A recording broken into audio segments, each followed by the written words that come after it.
Journeys. Let me take you along on my journey. A personal one, slightly emotional, and you may find it downright challenging at times. But luckily for you, I've gained quite some experience along the way. I mean, I'm an expert by now, and I will guide you through my journey. So don't you worry, buckle up. I'm gay.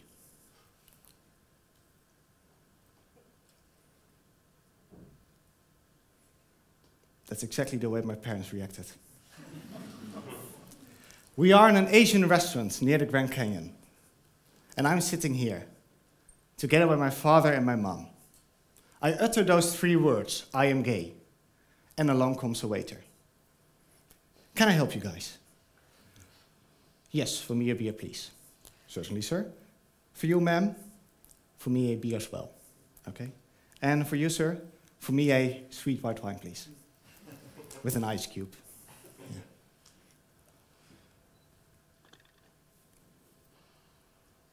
Yeah. Jeroen, first of all, of course, we don't mind that you're gay. But how do you know for sure? Do you have a relationship? No. Oh. Do you love someone? No. Then how do you know that you're gay? When I was in 4th grade of high school, I played in a musical. This could already be suspicious, but I played in Alice in Wonderland. I had the role of the Cheshire Cat. I had my hair dyed silver. I wore a pink Spencer with a pink button top beneath. I was literally driven onto the stage in a closet, black, decorated with stars made out of sparkles.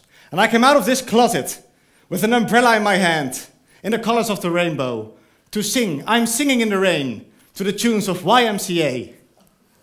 But no, my parents never expected it. And since then, I could not help but wonder, could I have done it any better? I can't do it again. So what I did instead was look for scientific literature on the subject. Do scientists have an empirically proven method that will make my disclosure as easy as possible? Now, reading about homosexuality, and therefore partially about myself, is like reading a medication prescription. Because all the risks and all the benefits of concealing your sexual identity and disclosing it are neatly listed. But the focus is mainly on the risks. For example, concealing your sexual identity is linked to diminished psychological and physical health, lower self-esteem, and depression. But for disclosing your sexual identity, it's even worse, because that is linked to higher chances of victimization, harassment, and even suicidality.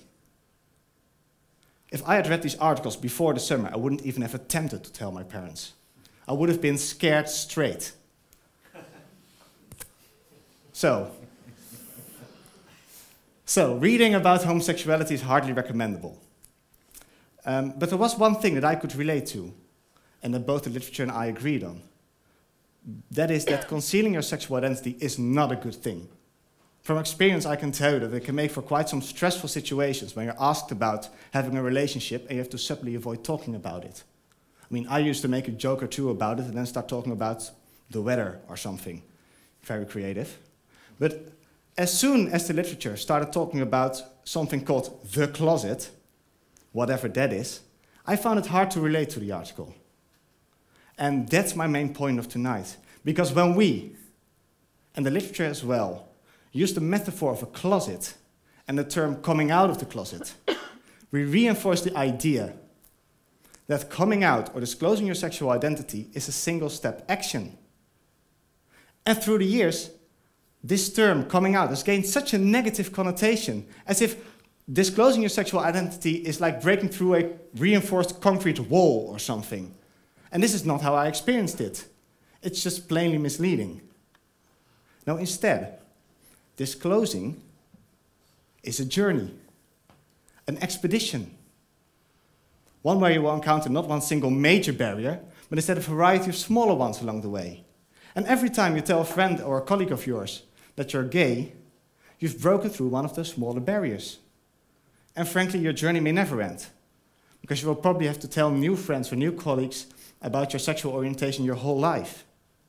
I mean, I feel like me standing here giving this TED Talk is still part of my journey, one that I started almost 3 years ago.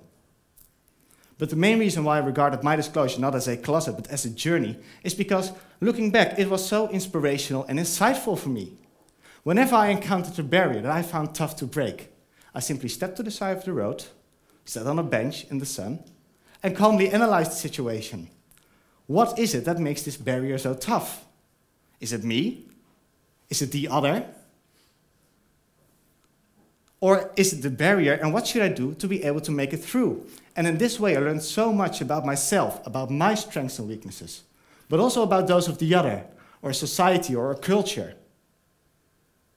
And here's another thing. You don't have to make this journey alone. Why not take some friends with you, like I'm doing now? Or make some new friends along the way. Laugh about it with them. Cry, not too much. Experiment and try to have some fun. There were so many times when I sat in a pub laughing hysterically about jokes that my friends, some of whom who aren't here now, made about my homosexuality and homosexuality in general. And I felt like when I told my parents that I was gay, they joined me on my journey as well. Because in turn, they also told some of their friends about my homosexuality.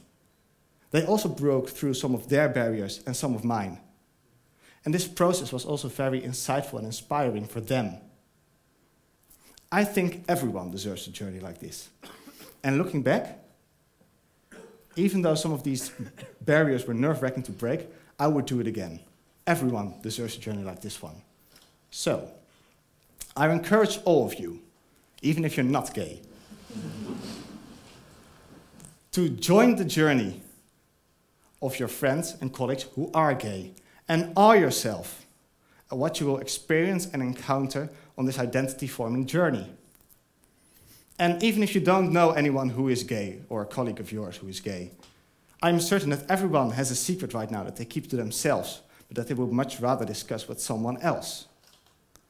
Now, I know that some of you may think, well, that's easy for me to say, because I live here at this university, in an accepting environment, here in the Netherlands.